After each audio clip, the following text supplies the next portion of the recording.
So the functionalist perspective sees society as a complex system whose parts work together to promote solidarity and stability. It sees society as a complex system whose parts work together to promote stability and solidarity. So the functionalist perspective, it basically says that as the society, if we now, I haven't gotten into applying it into the family as an institution, just giving an overview of the functionalist perspective in terms of what it says. You have to gather that in your mind. The functionalist theory, it says that the society is made up of different systems or different parts that are interrelated.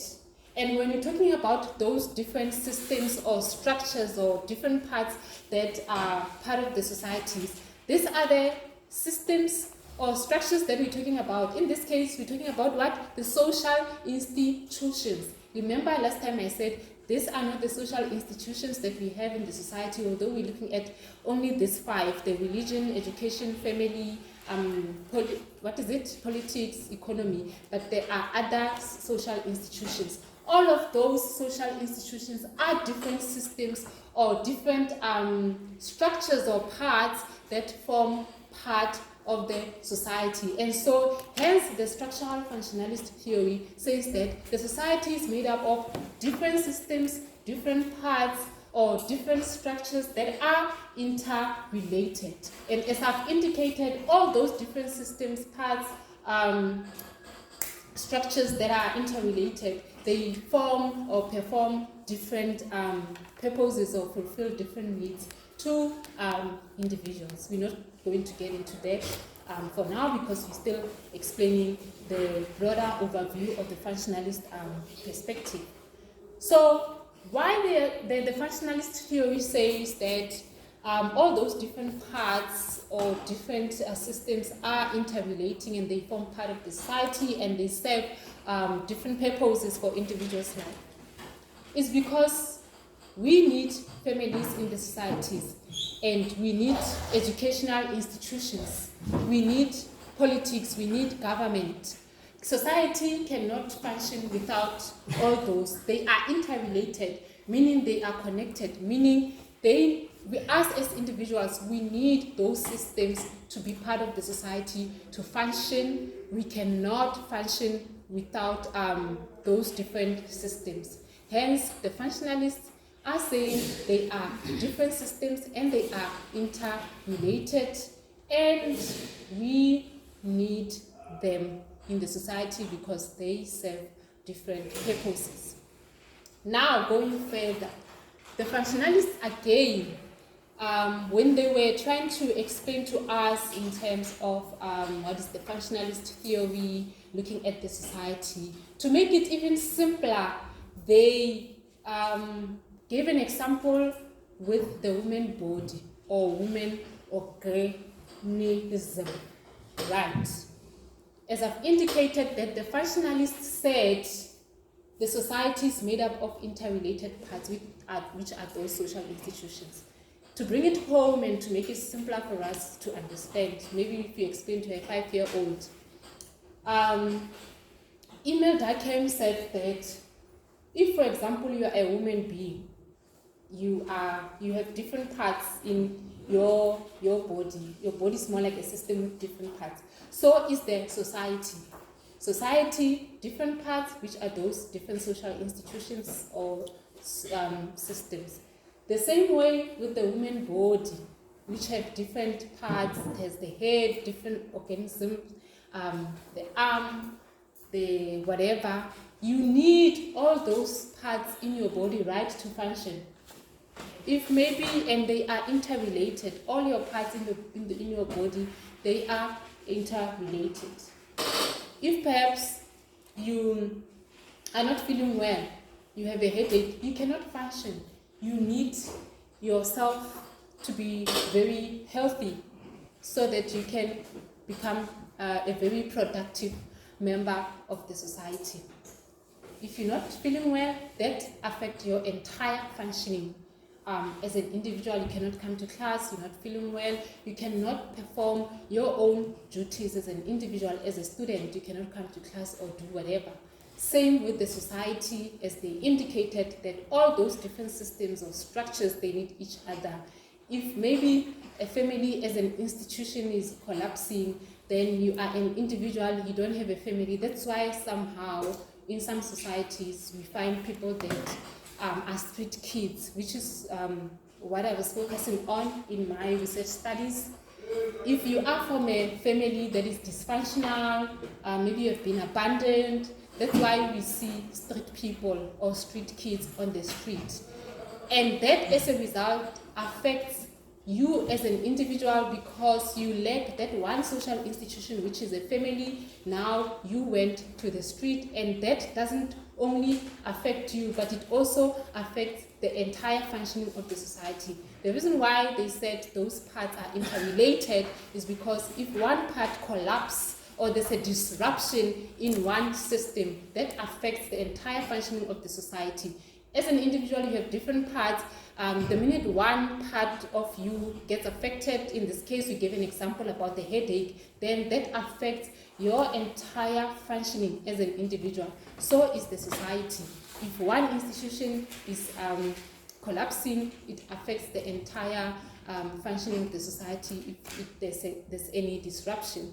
As I was saying with street kids, if they don't have families, they go to the streets, it affects the entire functioning of the societies, because you'll find that those kids on the street, they don't go to school. Again, they don't have the basic right of education. Some of them opt for criminal behaviors. You see, it affects the entire functioning of the society. If those people were from proper families that are functioning, then there wasn't going to be a disruption in the society. They were going to go to school, their needs were going to be fulfilled in every way, their family needs and educational needs, and as a result, perhaps the rate of crime was going to be low. Does that make sense? So that's the broader overview or our broader understanding of what is the functionalist theory. So if you captured that, you will be able to apply it anyway. Now let's bring it home. Apply it to the family as an institution. The functionalist perspective views family as a social institution that perform basic functions in the society, right? It has a positive view compared to the conflict. We will talk about the conflict theory now, and I hope you have that in mind. You understand what is a conflict theory, and you'll be able to apply it. So, in contrast to the conflict theory, the functionalist theories, they are somehow too positive in trying to understand the society. As compared to the conflict theorists, those ones are always negative, so we will talk about that. So the functionalist theories, they are very positive, in analyzing and understanding the society. They're looking at a positive view in terms of how such different social institutions perform various functions in the society, which is a positive outlook according to the functionalist theorists. So in this case, they looking at the basic functions of the family in the societies, which is the positive outlook. Now, the first function of the family in this case is what? You mentioned socialization. Remember we said family, out of all social institutions, it is the first and the main agent of socialization, because the minute you are born as an individual, you are born within a family before you can even be introduced to the world. You are first introduced to your parents as an individual. So your parents are your first agent of socialization. The way they raise you, the way they socializes you, they prepare you for the world before you can even step out of the family. So that is why we consider it as the first agent of socialization. Then another function of the family is that it play a role of satisfaction of sexual needs or regulation of sexual behaviors.